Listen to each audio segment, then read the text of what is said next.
Psalm 107. We talked last time about, well, what was it?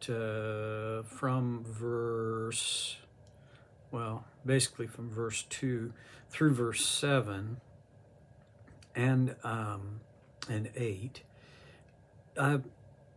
The psalmist here, and I don't know who the psalmist was. I don't think scholars know. I don't think it was the same person who wrote Psalm 105, but in a similar way, but not in as much detail. The psalmist in Psalm 107 is giving a review of Hebrew history, and he uses it as an illustration of God's faithful work in people's lives. Excuse me. In verse 8, he writes, let them, and in the direct context, we're talking about Israel, who God redeemed from their foes and rescued. Let them give thanks to the Lord for his unfailing love and his wonderful deeds for mankind. We talked about that last time. For he satisfies the thirsty and fills the hungry with good things.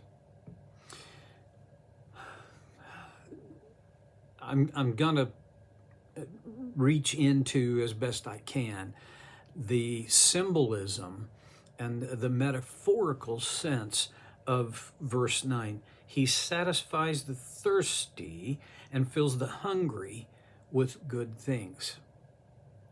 Do you remember when Jesus spoke in the Sermon on the Mount, what we call the Sermon on the Mount, and he gave the Beatitudes, what have been categorized as the Beatitudes. He said, "Blessed are those who hunger and thirst, for they will be filled." What kind of hunger, what kind of thirst, I wonder, was Jesus talking about? Interestingly, he didn't go deeply into the meaning of that metaphor, the meaning of who are hungry and what are they hungry for, and who are the thirsty and what are they thirsty for. I believe that both here in Psalm 107 and in the Beatitudes, these who are hungry and thirsty are those who hunger and thirst for righteousness. And then I got to explain what I mean by that. There are several levels to this that are worth at least thinking about. One level is the aspect that I hunger, I thirst to see righteousness, what is right, what is not just pragmatically and situationally right. I mean, what is morally right? I thirst and hunger to see that taking precedence over what is merely expedient. I don't see it in our world. And it's easy for me to throw rocks out there. It'd be easy for me to even say, I don't see that in the church sometimes. If you've got very much experience in the church, I think you'd be saying amen. But the real issue here is I don't see it happening in my life enough. And no matter how I might be able to explain my reservations and hesitations with all of them, still comes back to me. Jesus used he told a very exaggerated story about judgment. And he said, why do you say to your brother, let me get that speck out of your eye while you've got a log in your own eye? I don't want to be that guy, but I often am. I long to see what is right. I long to see it in our systems. Everything from every level of our system, in our government, in our political parties and system. I want to see it in our churches. And I want to see it in my life. I hunger and thirst for seeing the right happen. Righteousness has to do with right behavior. So let's just reverse engineer it a little bit. Right behavior is the result of right thinking. When I think righteously, when my process of thinking is righteous, right, and another way to say that is, when my process of thinking is surrounded by and embedded, or maybe the better way for me to say that is, when I am embedded, my thought process is embedded in God's design, that always will set me up to think righteously, rightly. And that kind of thinking will prompt right behaviors. Now, so what are you going to do with feelings? Well, I think that the feeling happens after my choice and my activation. And I will either feel good or bad. And then my thought is, if I feel good, what can I do to feel this way again? If I feel bad, what can I do so that I won't feel bad this way again?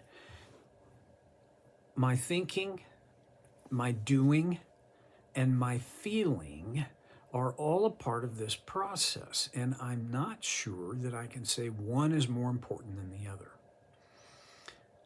When my life focuses in on God's righteousness,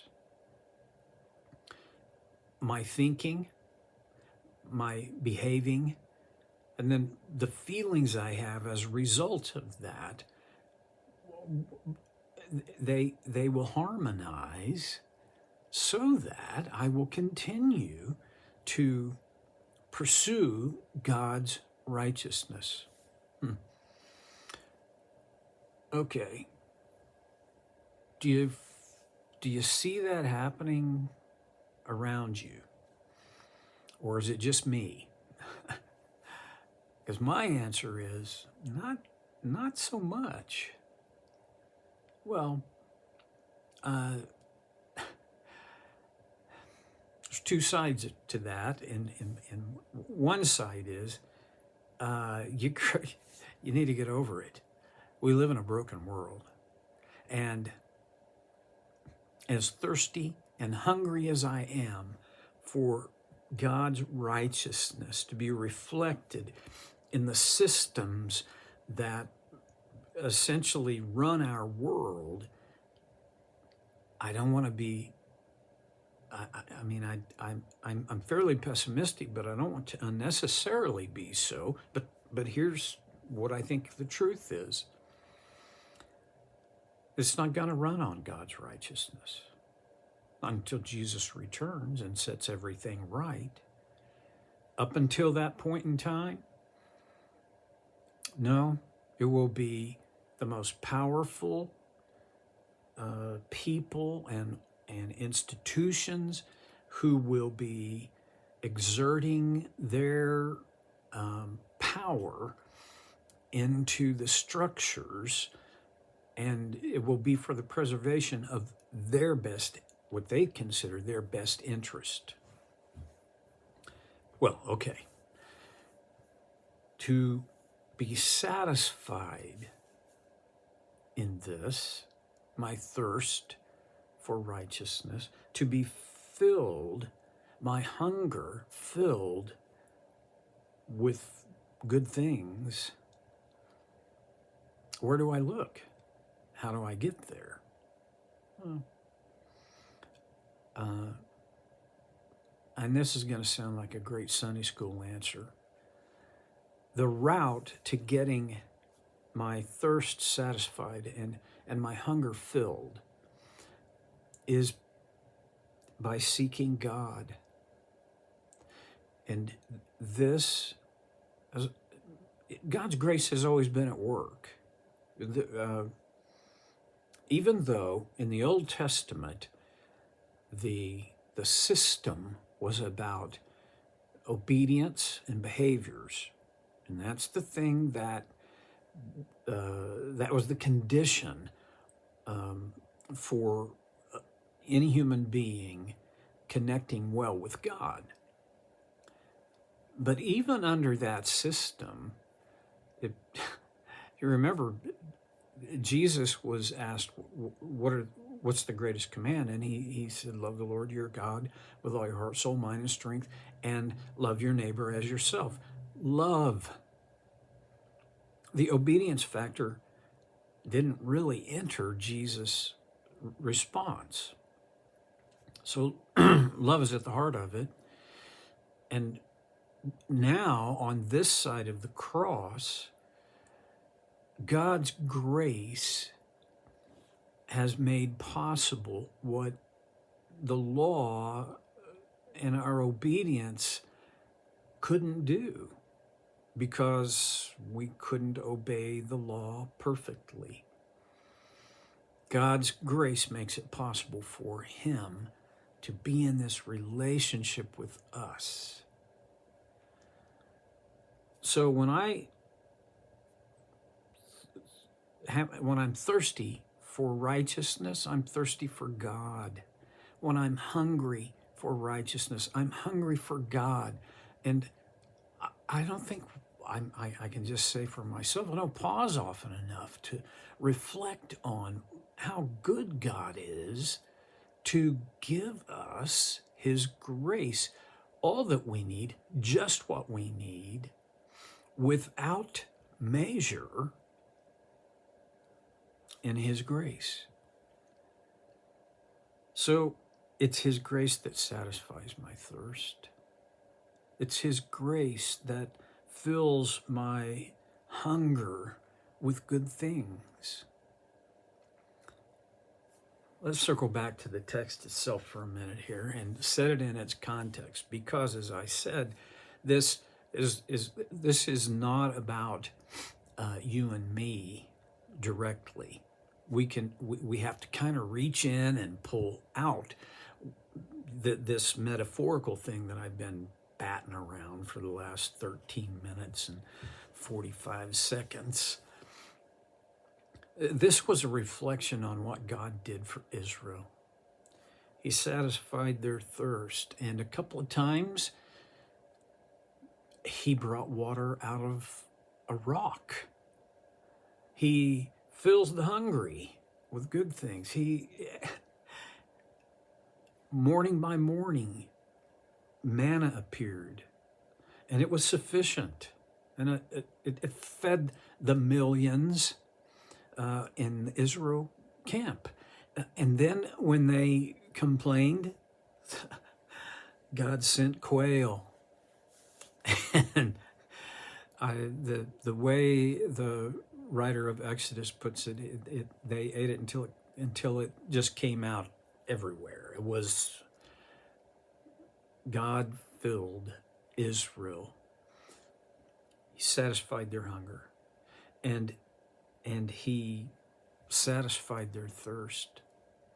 It's just another picture of his faithful provision. I'm going to close with the challenge that You and I should look into our lives and notice, write it down maybe, how God's grace has been faithful and effective for us.